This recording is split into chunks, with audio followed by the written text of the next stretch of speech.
Welcome to the mysterious world of Magic Island, a place where anything can happen. Lost to time, hidden by strange forces, and filled with secrets that stretch beyond the imagination. Our heroes have set sail into the unknown, where adventure, danger, and discovery await them at every turn. Each episode brings them closer to unlocking the island's mysteries, but with new challenges. Who knows what they will uncover next? Now sit back and close your eyes. Let the theater of the mind take you on a journey to Magic Island.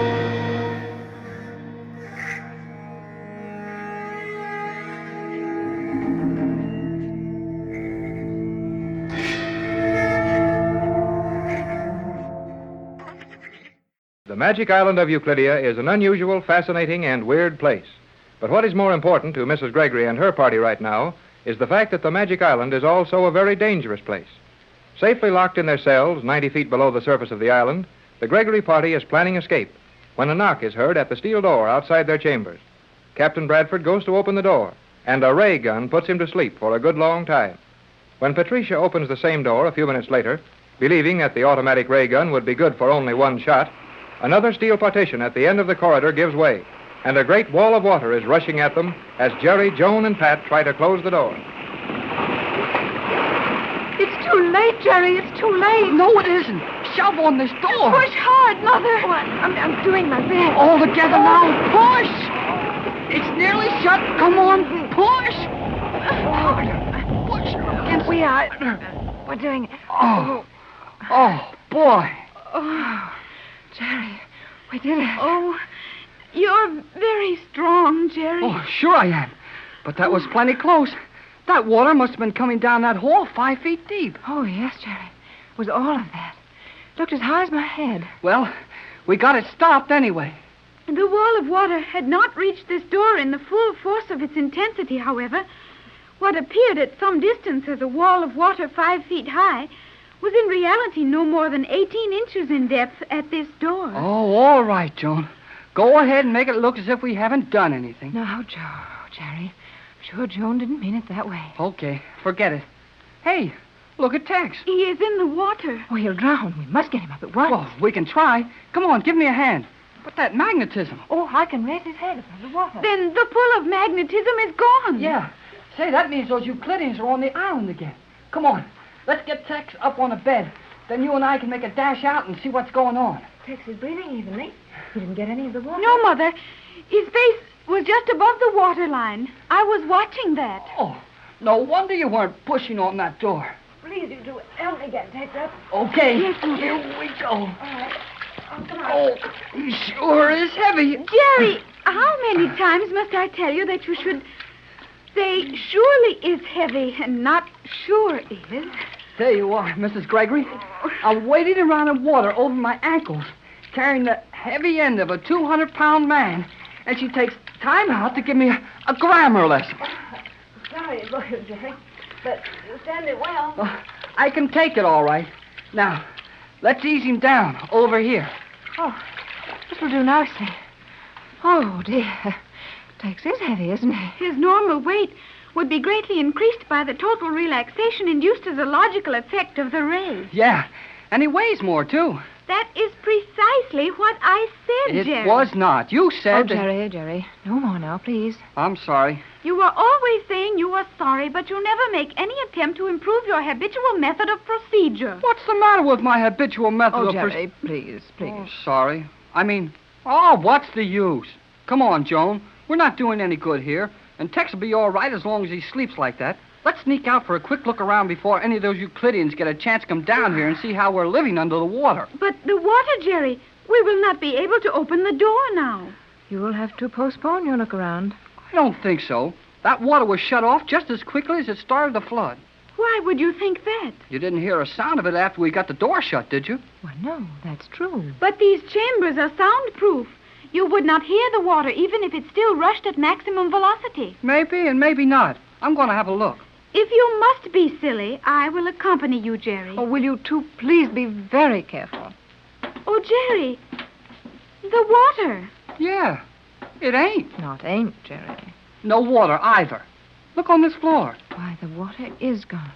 What a marvelous place this island is. Come on, Joan. Yes. How long will you be gone? Oh, not long, Mother. Now, you be very careful, won't you, Jerry? We'll keep our eyes open. And take no chances. We will proceed with caution and deliberation. Yeah, and we'll be careful, too. Jerry Hall, why must you pretend to misunderstand me every time I use a word of more than one syllable? Because you try to show off by sticking a lot of big words in where one syllables would get it said better and quicker. Now we'll open this door. One moment, Jerry. Before you open the door, listen to be sure the water is gone from the corridor. I thought you said these doors were soundproof. Oh, that was silly of me, was it not? It was plenty. You're slipping, Joan. Continued association with you has done much Hey, to undermine... wait a minute. Association with me won't do you any harm. Now remember that you're used to being one of these smart Euclideans for a minute, and tell me what to do before I open this door. It is never safe to guess on Euclidia. Oh, nothing is safe here. But this door can't do any more than spill a lot of water in on us. Here goes. Nothing. No water. Nothing in the corridor. Well, don't look so sorry about that. Come on, Joan. Hey, well, listen to our steps and our voices. We're in one of those echo chambers again. Yes, Jerry. And with all the electrical devices functioning as usual, we may consider it an established fact that the scientists have returned to the island. Then this thing gets worse. We may have to worry about some outsider blowing up this island without knowing we're here. And all the time keep right on worrying about what sort of tricks G47 is going to pull. G47 will spare no effort to secure Captain Bradford's formula. But, Jerry, will Mother think it right for us to leave her with the captain? Your mother would have been about ready to kick us out of there if we hadn't gone when we did. Why, Jerry? Well, maybe you haven't seen enough of your mother in text to notice it. After all, you've only known your mother for the little while we've been on this island. But if you could have seen them on the deck of the yacht when we were coming down here on those moonlit nights, oh, boy. I am not at all sure I understand what you mean. No, you wouldn't. These Euclideans may know a whole lot more than I do about chemistry and electricity and all that. But they can use a little common sense. The possession of common sense would enrich you also, Jerry Hall. Golly whiskers, the girl submarine commander again. It is indeed S1. Is your position so enviable that you have time to stand with a gaping mouth and blinking eyes, Hall? No matter whether I've got time or not, I can't help feeling nervous every time one of you Euclideans jump through a steel wall at me without making any noise. The commander did not come through a wall, Jerry. She merely stepped around the corner of this hallway. You have not lost all sense of proportion, Cleostra, even though your wits are of necessity dulled by contact with young Hall. Never mind about sharpening up my wits. Tell us how we're going to get out of the hole we're in now. My mission is to guide you to a chamber even more strong and isolated than the one you have been occupying in comparative comfort. We are to be placed in solitary confinement? Precisely. Hey, quit pushing me around, Commander. What's the idea? You may learn a great deal more by keeping silent than will ever be revealed to you in response to your baying. Baying, huh? Oh, all right. I'll go where you want me to. Only stop pushing. Is it permissible to inquire as to our ultimate disposition? It is not. You will enter this door. What a small room. Golly whiskers, Commander. This thing isn't a big enough cell to keep anybody in. You will observe that the speaking voice is normal in tone. There is no communication possible to this chamber. Oh, and you wanted to get us in here quick and talk to us before G47 discovered where we are? Precisely. Report on your position, condition, and what has transpired. Captain Bradford and Mrs. Gregory, my mother, are in water control cells on this level. Captain asleep with ray effects. Have been flooded but now drained. Have no plans. Captain will offer formula as last resort for our safety. Very good. You will act as I instruct you. Precisely. Yeah, that's it. And maybe that's a good word to use around here. We'll do what you tell us, precisely. Remarkable, if authentic, this attitude on your part, Hall. Oh, I'm all right. Now who's losing the time? Correct. I will proceed. This much I know of G47's plans for you. Your lives are in no danger for the moment. Euclideans will devote all possible time to relocating island. Your numerous radio messages have attracted attention of Coast and Geodetic Survey. They cannot harm us, but with instruments at their command, might well determine many points concerning Euclidia. The island was moved, as I thought then. Movement was slight. Surface disturbance too great. G47 now conferring with scientists. Have you definite estimate as to probable time before we will be the object of G47's attentions? You should be comparatively certain of privacy for 3 rotations. Huh? 3 which? Rotations, Jerry, of the Earth. Oh, 3 days, huh? No.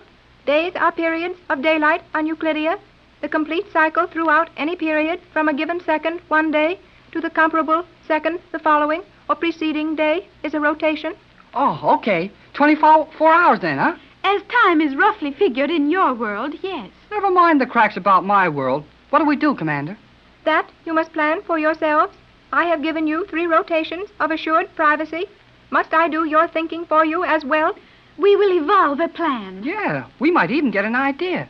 Say, where's the other 2 members of Mrs. Gregory's crew? McLeod, the Scotch engineer, and the old Yep and Nope skipper. They are safely under guard aboard your boat. The boat is in a submerged lock? Precisely. Oh, and where are those little homing pigeons? G47 has them in his private laboratory for personal study. Gee, sure looks like we'll have to do all this ourselves, Joan. I will be on my way. Do not speak as I leave.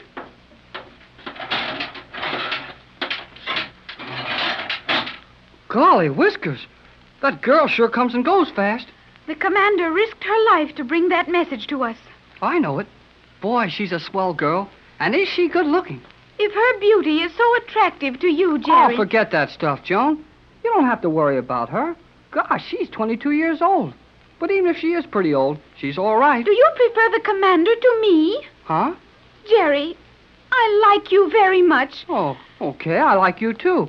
But this is no time to tell you about that kind of stuff. We've got to get back to your mother and Captain Bradford. Will they be tickled when they hear we'll have about 3 days to figure our way out of this place? 3 days? Golly whiskers. I'll bet Tex can figure how to be halfway to New York in that time. If he wakes up. If he wakes up? Yes, Jerry. The captain may sleep longer than we had thought. Yeah, he might. Hey, you're sure a help. And so, another chapter closes on Magic Island. Our explorers have faced mysteries, dangers, and thrills. Yet, the island still holds its secrets